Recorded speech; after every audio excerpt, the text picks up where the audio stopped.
Ekran! Ekranen jävlig ab, hos warnende waar. Ekran! En ik lood die aan met ons touwteranen. Hier wil we een gouden titan en daarbij God kennenleren. Welkom, mijn lieve vriend. Welkom to dit programma Ekran. Dankzij dat u vandaag die radio eingeschaltet hast, ook vielleicht een YouTube is. Mocht u hier een gezegende titan. Ik heb vandaag met mij waar Dora Niefeld, Clarence Niefeld zijn vrouw Dora hier. Met mij, ze heeft ons vijfmaal verteld, wo ze als kind in een grote familie opgewassen is, wo ze een gezegende familie horen. En als ze een kind weer, wo ze een, ik geloof maandags overs mal anfangen Bibel, Schule te spelen en dat dan te een Bibelstunde wordt. En ook heeft ze verteld, wo ze zich bekeerd heeft, wo ze Jezus kennengelernt heeft. Een vriend had haar een gedicht gegeven en dat had haar zo aangereed.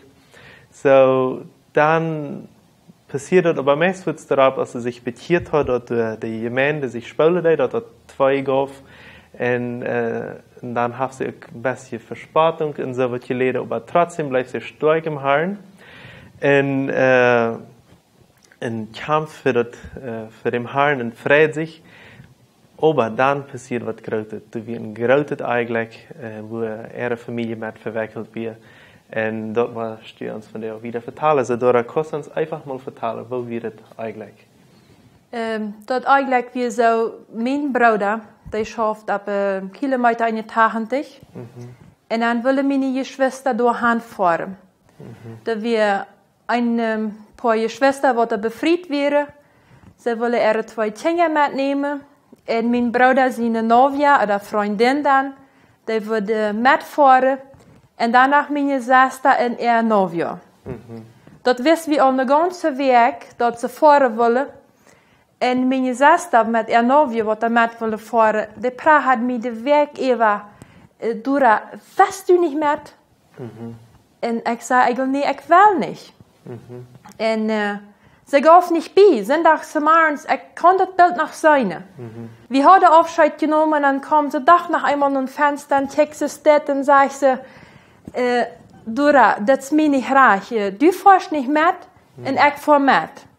En dit was eigenlijk ook de eerste grote reis wat zij mocht en ik niet. We zeiden allemaal, we waren tweelingen, op zwaar we een jaar uiteinander waren. Zo taugt we. En zij voeren nu kilometer in de 80. Dat vang aan te regenen die dag. En ging avond als ik bij stal weer, ik moest dan melken. Dan met eenmaal kwam er een vrouw dat fertig bij ons op een hafnap. En dat voer meest voor zwaar. En dan kwamen mijn ouders bloos om stal en zeiden, er is een accident passiert. En die hebben een paar bij het hospital gebracht, zeiden ze. Nou ja, ik moest fertig melken. En als ik fertig had, dat valt zich. Zei ja, also, ik wist niet wat passiert weer. En nog een Stunde, ik zei immer, ik glaube, ik zie een Stunde met mijn jüngere Geschwister dan allein geweest. Dan werd eenmaal vangen, dat sehr veel mensen aan bij ons te komen. Zo die tijd hadden we niet gevonden. Die kwamen en ik wist niet wat dat was. En ik weet nog, een van mijn broeders, die bevrijd weer, wie ook al thuis met eenmaal zegt dat te mij, Dora, weet u dat die alle dood zijn? Ik zei, daar weet ik niks van. En dat was een zeer grote slag voor mij. Ik leef met dessen, die hadden twee bij het hospital gebracht. En dan den gedanken, de andere vieren alle wel behouden. Okay. Ja. So, wer, kannst du noch einmal krijg zeggen, wer du alle kommen da den zondag? Dat was mijn tweede oudste zuster en haar man. En die hadden twee kleine kinderen met. Okay. En dan weer mijn zuster en haar vriend. En mijn broeder zijn vrienden. Okay. Also, dat wir sagen immer, dat zijn 7 uit onze familie, weil dat je hier al alle taubt, ja. Aber es war denn noch nicht alle befreit wäre, aber... Krijg zo. So, dann, was passiert dann wieder? Dann irgendwann auf das Begrafnis oder wo ging es wieder? Ja, den Abend, ich erinnere mich, da kommen sehr viele Lieder noch an und irgendwann wird mich dann im Krankenhaus geholt, weil Ich weiß, meine Mutter hat sich gesagt, was mit Dura passieren. Und als die da alle ich besorgt hadden, reingewaschen hadden, zu der Zeit gab es noch ein Totenhaus. Also dann brachten wir die Saas, brachten sie bei uns in den Schattendach. Also, und ich daran denke, nu mal Saas von den Geschwistern legen, das war für mich sehr schwer. Der Bruder, seine Freundin, war nur ihr Haus gebracht, der andere saß lau bei uns. Und was sehr schwer war, dass ich lebe in so einem Schock, ich hatte nicht Thron den Abend. Also jeder ich hele mocht, einmal Erleichterung zu erleben, aber das war nicht. So, und das stelle ich mir vor, als dann ein sehr großes Begrafnis war. Ich glaube, das war den nächsten Tag, nicht so? Das Begrafnis war dann den nächsten Tag, wie die Freundin ihr Begrafnis, dass der Bruder sind. Und dann erstmal den anderen Tag. Also wir hatten den ganzen Tag bei uns. Ja. So, was hast du gefeilt? Vorzusagen, bisschen Lothar, was feilt sie? Im ersten Moment feilte ich mich einfach verloren. Ich feilte mich verloren von den Eltern, von Geschwistern, von Gott. Was soll das? Das war meine beste Freundin. Ich sehe die in dem Ferienprogramm. Ich hatte nicht viel Freunde. Also, diese zwei, meine Schwester und der Bruder, seine Freundin, wir waren Freunde. Also, mir wird alles genommen in dem Sinn. So, wo kannst du Lothar irgendwann hielen, oder kannst du irgendwann das noch mal ein bisschen loslassen, oder bleibt das so hart? Nee, das wird den zweiten Mal, oder den ersten Mal, das passiert an den Abend. Den nächsten Mal, ich muss weiter tätig abstehen und melken. Ich denke, das wird so schwer. Ich habe meistens nicht geschlafen danach, aber ich weiß, dann stund ich und check bloß nur die Stirn und irgendwann kommen die Tränen und ich sage immer, dort wird so eine Erleichterung mal rüberzubringen, was ich feile da. So, was hast du über Gott in dieser Zeit? Ich habe nicht, Gott beschuldigt habe ich nicht. Weil ich weiß den ersten Abend all, als das Ganze passiert, den Menschen kommen, die Gemeinde, wir kriegen ein Jahr gespielt, da wir zusammen, die sehen, nicht Struf Gott tun.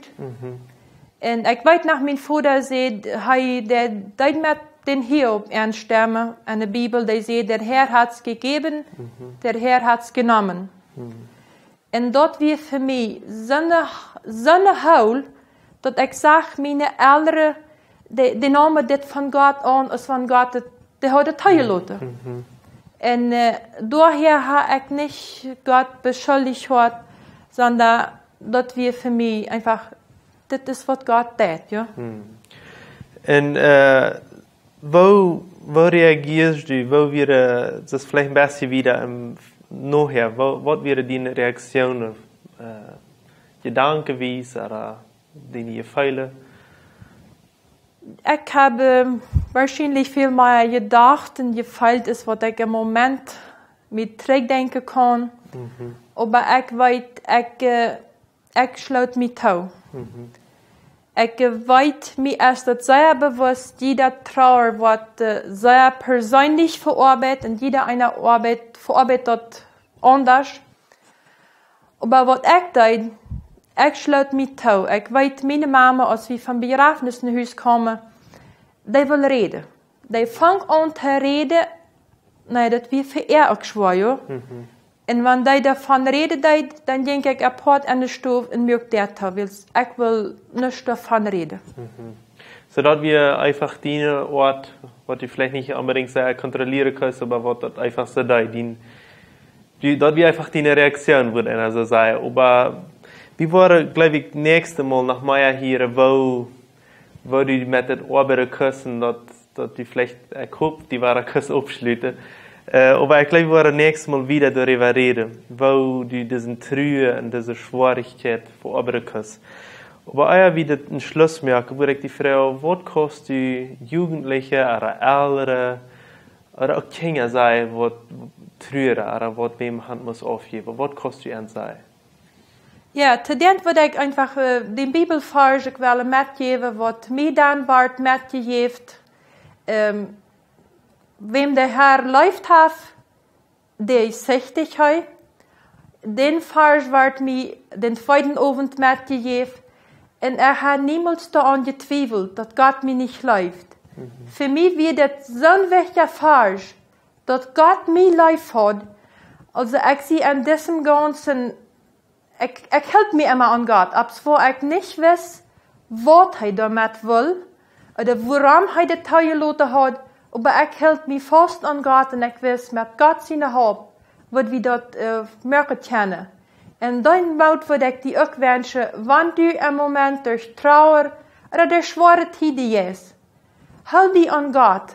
Gott, der verlässt seine Kinder nicht, sondern er ist jeder Tag tröte dich und stärkt dich, wenn deine Arme kommen. Dankeschön, Dora, dafür, für diese Wirt, die mir auch gemacht. Ich sehe auch mal, was der gegangen ist, dass wir ein von meinen besten Freunden, aber ich kann mir das nicht vorstellen, was die da gegangen ist. Aber trotzdem will ich davon lernen, was die Lektionen, was Gott die gegeben hat.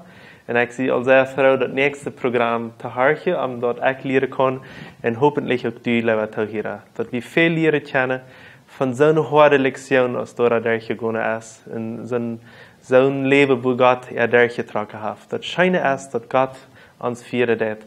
Ich möchte die Gottes Segen wünschen und wir sehen uns das nächste Mal. Ciao, ciao. Dankeschön, dass du von der dabei wirst. Wenn du Fragen hast, was mitteilen willst oder ein Zeugnis geben willst, dann schreib uns im WhatsApp noch Meierteken 591 77 88 4479 oder schreib uns im Facebook oder ein E-Mail nur ekran@gmail.com.